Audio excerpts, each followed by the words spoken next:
Hello नमस्कार साथियों, आप सभी को टारगेट विथ नित्यम के इस चैनल में दिल खोल करके स्वागत है। जैसे में आपको लगातार पता चल रहा है कि टारगेट विथ नित्यम चैनल से लूसेंट का जीके जीएस के प्रश्न प्रतिदिन कराए जाते हैं जो भारत के सभी प्रतियोगी परीक्षाओं के लिए महत्वपूर्ण है। तो आज के हम इस सीरीज में टॉप जीके जी लूसेंट के टॉप 60 जीके जीएस के प्रश्न देखेंगे और ये हम लूसेंट किताब का निचोड़ लेकर आए हैं जो आपको कई सालों से लगातार एग्जाम में जो है प्रश्न यहीं से बना रहा है। तो चलिए ज़्यादा समय की बर्बादी नहीं करेंगे, उससे पहले कुछ मोटिवेशनल लाइन कहेंगे और हम अपनी वीडियो की शुरुआत करेंगे। ठीक है, चलिए। तो कुछ मोटिवेशनल लाइन कुछ इस प्रकार से कहता है कि खुद से जीतने का जिद है मुझे, क्या कि खुद से जीतने की जिद है मुझे, खुद ही को हराना है, मैं भीड़ नहीं हूँ दुनिया का, मेरे अंदर भी एक जमाना है। ठीक है, और ये बता दें कि ये सभी परीक्षाओं के लिए उपयोगी है। बीपीएससी हो, बीपीएससी शिक्षक भर्ती हो, बिहार पुलिस हो, बिहार एसआई हो, बिहार एसएससी हो, एसएससी हो, रेलवे हो, बैंक हो, चाहे डिफेंस हो। अगर आप वीडियो को पहले देखिए, अच्छा लगता है तभी वीडियो को लाइक कीजिएगा और टारगेट विथ नित्यम चैनल को सब्सक्राइब कीजिएगा। ठीक है, तो चलिए आपकी ज़्यादा समय की बर्बादी नहीं करेंगे, सवालों से हम आपकी शुरुआत करते हैं। सबसे पहला सवाल आपको कहता है कि निम्नलिखित में कौन अलग है? Option A voltmeter, option B ammeter, option C galvanometer, option D altimeter. तो आपको बता दें कि ये जो वोल्ट मीटर है साथियों, इसका क्या उपयोग है तो समझिएगा। वोल्ट मीटर का उपयोग है विभवांतर को मापना।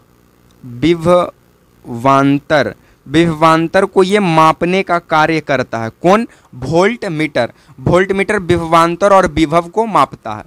ए मीटर का क्या काम है? तो ए मीटर जो है ना परिपथ में विद्युत धारा प्रवाह को मापता है। तो ये विद्युत धारा को ये मापने वाला यंत्र है। ठीक है, कोई भी परिपथ में विद्युत धारा प्रवाह कर रहा है, यस या नो, उसकी जांच जो है ए मीटर करती है। गैल्वेनोमीटर क्या है? तो ये टेस्टर है। देखते हैं कोई भी अगर आप बोर्ड में या तार में जैसे टेस्टर को सटाते हैं तो लाल बत्ती जले लगेगा। तो टेस्टर जो है वो गैल्वेनोमीटर ही होता है। तो गैल्वेनोमीटर का काम है कि किसी परिपथ में धारा की उपस्थिति को बताना। ये धारा की उपस्थिति बताता है, उपस्थिति कि कोई भी धारा जो है वो तार में या फिर बोर्ड में है या नहीं। रहेगा तो लाल बत्ती जलेगा, नहीं रहेगा तो नहीं जलेगा। ठीक है, तो वोल्ट मीटर का काम है विभवांतर को मापना, ए मीटर का काम है विद्युत धारा का मापना, गैल्वेनोमीटर का काम है धारा की उपस्थिति को बताना और अल्टीमीटर का काम है विमान की ऊंचाई मापना।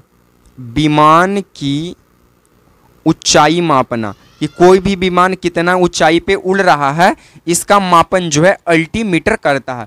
तो आपको यहाँ से कौन सा आंसर आपको सही लग रहा है, कौन एक अलग हुआ इसमें बताइए। तो इसमें आपको डी नंबर जो है अलग नजर आ रहा होगा, अल्टीमीटर। ये विमान की ऊंचाई माप रहा है और बाकी सब धारा से रिलेटेड है कहीं ना कहीं। ठीक है, तो इसका right answer option number D होगा। डिस्कशन अच्छा लगा तो लाइक कीजिएगा, सब्सक्राइब कीजिएगा, कमेंट भी कीजिएगा। चलिए नेक्स्ट सवालों की ओर हम लोग आगे बढ़ते हैं। नेक्स्ट सवाल आपसे कहता है कि प्लास्टिक का खोज किसने किया था? प्लास्टिक का खोज किसने किया था? ऑप्शन ए डनलफ ने किया था, ऑप्शन बी जोसेफ स्वान ने किया था, ऑप्शन सी एडवर्ड टेलर ने किया था या ऑप्शन डी अलेक्जेंडर पाकर्स किया था। तो आपको बता दे डनलफ किस चीज़ का खोज किए हैं? तो डनलफ टायर का खोज किए। डनलफ, जॉन डनलफ किस चीज़ का खोज किए? टायर का खोज किए। जोसेफ स्वान की बात करें तो जोसेफ स्वान जो है ये रेयॉन का खोज किए हैं। किस चीज़ का खोज किए? रेयॉन का खोज किए। एडवर्ड टेलर की बात करें तो एडवर्ड टेलर जो है ये हाइड्रोजन बम का जो है खोज किए हैं। कौन? Edward Teller. और अलेक्जेंडर पाकर्स किस चीज़ का खोज किए? तो अलेक्जेंडर पाकर्स जो है प्लास्टिक का खोज करते हैं। तो बताइए इसका राइट आंसर ऑप्शन नंबर कौन सा होगा? तो प्लास्टिक का खोज करता ऑप्शन नंबर इसके डी हो जाएंगे, अलेक्जेंडर पाकर्स हो जाएंगे। ठीक है, बाकी यहाँ से आप एक बताइए चेचक का टीके का खोज कौन किया था? चेचक का टीके का खोज, तो इसका आंसर आप लोग कमेंट बॉक्स में दीजिएगा। चेचक का टीके का खोज किसने किया था? वीडियो को लाइक कीजिएगा। चलिए नेक्स्ट प्रश्नों की ओर हम लोग आगे बढ़ते हैं। नेक्स्ट सवाल आपसे क्या बोलता है कि बताइए कलिंग युद्ध किस वर्ष हुआ। ऑप्शन ए 326 बीसी में, ऑप्शन बी 269 बीसी में, या ऑप्शन सी 261 बीसी में, या ऑप्शन डी 322 बीसी में। तो आपको बता दें कि जो कलिंग युद्ध लड़ा जाता है, सबसे पहले समझिए 326 ईस्वी के बारे में।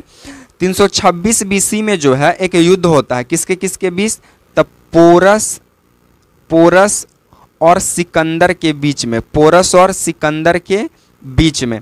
269 बीसी में जो है अशोक राजा बनते हैं। कौन, अशोक जो है ये राजा बनते हैं। कब अशोक राजा बनते हैं, 269 बीसी में। 261 बीसी में जो है कलिंग युद्ध लड़ते हैं अशोक, कलिंग युद्ध लड़ेंगे। कौन लड़ेंगे, अशोक लड़ेंगे कलिंग युद्ध। 322 और 321 बीसी के बीच में जो है ये जो चंद्रगुप्त मौर्य हैं इनके बीच और घनानंद के बीच युद्ध चलेगा। घनानंद के बीच क्या चलेगा, युद्ध चलेगा। ठीक है, तो बताइए कलिंग युद्ध किस वर्ष हुआ। तो कलिंग युद्ध जो है वो 261 बीसी में हुआ था। ठीक है, चलिए अब पहले आप इतना नोट कीजिए, उसके बाद हम कुछ महत्वपूर्ण फैक्ट इससे लिखवाएंगे, वो लिखिएगा। तो हमको विश्वास हो गया होगा कि आप इसे नोटबुक में नोट कर लिए होंगे। चलिए अब ध्यान दीजिएगा, देखिए आपसे सबसे पहला सवाल पूछेगा सिकंदर का घोड़ा का नाम बताइए। सिकंदर का घोड़ा का नाम क्या था। तो सिकंदर का घोड़ा का नाम था बुकाफेलस। सिकंदर का घोड़ा का क्या नाम था, बुकाफेलस नाम था।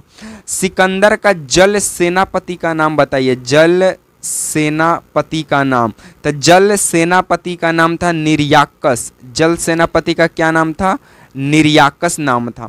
उसके बाद पूछेगा बताइए अशोक जो थे, राजा जो अशोक थे, ये किसके विरुद्ध युद्ध लड़े। तो कलिंग के जो राजा थे खारवेल नरेश इसके विरुद्ध युद्ध लड़े थे। और अशोक जो है राजा बनने के 8वें वर्ष कलिंग युद्ध लड़ते हैं। 8वें वर्ष कहने का मतलब 261 बीसी में। ठीक है, और अशोक जो है किससे शिक्षा प्राप्त किए और बौद्ध धर्म को अपना लिए। तो अशोक जो है उपगुप्त से शिक्षा प्राप्त करके ये बौद्ध धर्म को अपना लेता है। कौन धर्म को, बौद्ध धर्म को अपना लेता है। तो इस बात को भी आप ध्यान रखिएगा। अच्छा, पोरस और सिकंदर के बीच में जो युद्ध हुआ था उसे हाइड्रोस्पीज युद्ध के भी नाम से जानते हैं। हाइडेस्पीज युद्ध के नाम से जानते हैं। चलिए नेक्स्ट आपसे प्रश्न क्या बोलता है कि किस राज्य का वनस्पति शास्त्रियों का स्वर्ग कहते हैं। यानी किस राज्य को वनस्पति शास्त्रियों का स्वर्ग कहते हैं। Option A Kerala, option B Madhya Pradesh, option C Sikkim, या ऑप्शन डी अरुणाचल प्रदेश। तो देखिए केरल को बोला जाता है मसालों का बगीचा। मसालों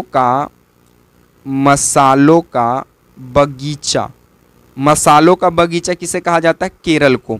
मध्य प्रदेश को सोया प्रदेश कहते हैं क्योंकि ये सोयाबीन का सर्वाधिक उत्पादन करता है, इसीलिए इसे सोया प्रदेश कहते हैं। इसे क्या कहते हैं, सोया प्रदेश। अरुणाचल प्रदेश को है ना सूर्योदय का राज्य माना जाता है। सूर्योदय का प्रदेश क्योंकि भारत में सबसे पहले सूरज जो है वो अरुणाचल प्रदेश में निकलता है। तो इसका राइट आंसर जो होगा वो ऑप्शन नंबर सी होगा, सिक्किम। ठीक है, सिक्किम को वनस्पतियों शास्त्रियों का जो है ना स्वर्ग माना जाता है। बाकी केरल को तो बता ही दिए, केरल को मसालों का बगीचा। मध्य प्रदेश को सोया प्रदेश क्योंकि यह सोयाबीन को सर्वाधिक उत्पादन करता है। अरुणाचल प्रदेश को सूर्योदय का प्रदेश क्योंकि सबसे पहले सूरज जो है वो अरुणाचल प्रदेश में ही निकलता है। तो वीडियो पसंद आ रहा है, डिस्कशन अच्छा लग रहा है तो वीडियो को लाइक कीजिएगा। चलिए नेक्स्ट सवाल आपसे कहता है कि सर्वाधिक राज्यसभा का सीट वाला राज्य कौन सा है। Option A Bihar, option B Tamil Nadu, option C Maharashtra, option D Paschim Bangal. तो आप जो है प्रश्न के पढ़ने के साथ जब ऑप्शन देखोगे तो आप थोड़ा जो है ना बोलेगा कि अरे ये तो ऑप्शन में ना मिल रहा है जी, क्योंकि आप हमें जहाँ तक उम्मीद है आप उत्तर प्रदेश को टिक आउट करेंगे। उत्तर प्रदेश में कितना है राज्यसभा का सीटों का, तो वो है 31 सीट है। राज्यसभा का कितने कुल सीट है, 31 सीट है। ठीक है, जो कि उत्तर प्रदेश ऑप्शन में भी नहीं है। तो आपको बता दें, यहाँ से ध्यान दीजिएगा, उत्तर प्रदेश, उत्तर प्रदेश में कै गो है? 31 गो है। बिहार में कितने राज्यसभा की सीटें हैं? तो बिहार में कुल राज्यसभा का जो सीट है वो है 16। तमिलनाडु में कुल कितने राज्यों ये राज्यसभा का सीटें हैं? तो तमिलनाडु में है 18। महाराष्ट्र में कुल कितने राज्यसभा का सीटें हैं? तो वो है 19। और पश्चिम बंगाल में कुल कितने राज्यसभा का सीटें हैं? तो वो है 16। यानी पश्चिम बंगाल और बिहार दोनों बराबर का है। और सबसे ज़्यादा उत्तर प्रदेश 31 सीट है राज्यसभा का। अच्छा, आपसे एक और सवाल है कि ये राज्यसभा का सीटों का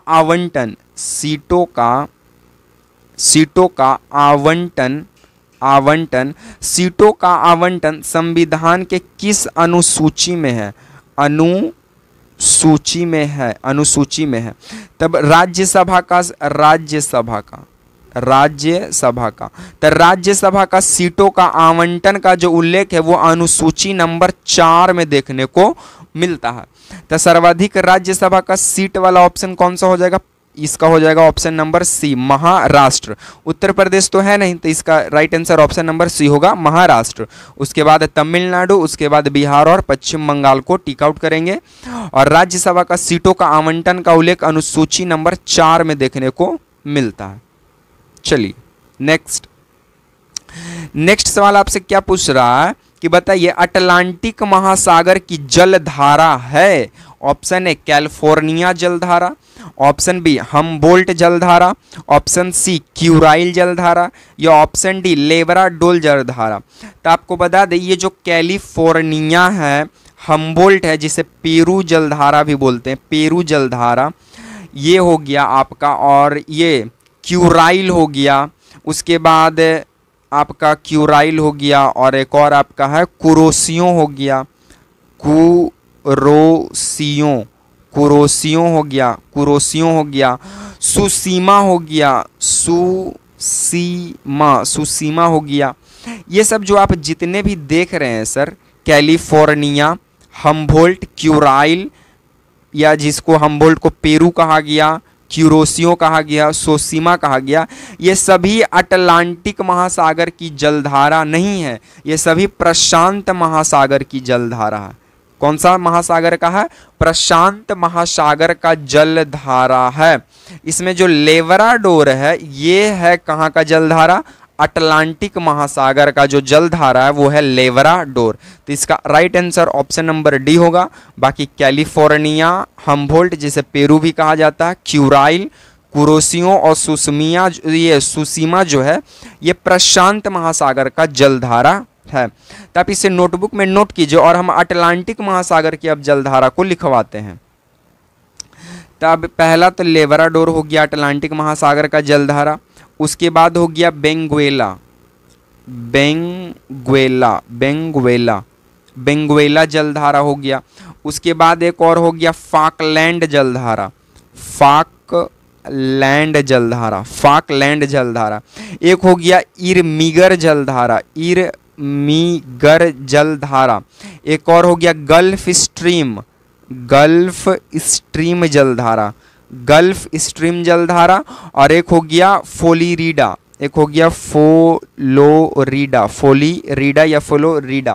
ये सभी जो हैं अटलांटिक महासागर के जलधारा हैं। तो अटलांटिक महासागर के जलधारा Labrador, Benguela, Falkland, Irminger, Gulf Stream, Florida है। ये सब अटलांटिक महासागर की जलधारा है। तो आप इसे भी नोटबुक में नोट कर लीजिए। चलिए, तो साथियों आज को हम सीरीज को जो है यहीं पे समाप्त करेंगे। बाकी ये वीडियो जो है आपको कैसा लगा? अगर वीडियो पसंद आया तो वीडियो को लाइक कर दीजिएगा, वीडियो को शेयर कर दीजिएगा, चैनल को सब्सक्राइब कर दीजिएगा। इसी तरह के सीरीज के साथ आपसे मिलेंगे नेक्स्ट वीडियो में। तब तक के लिए आप तमाम साथियों को देखने के लिए जय हिंद, वंदे मातरम।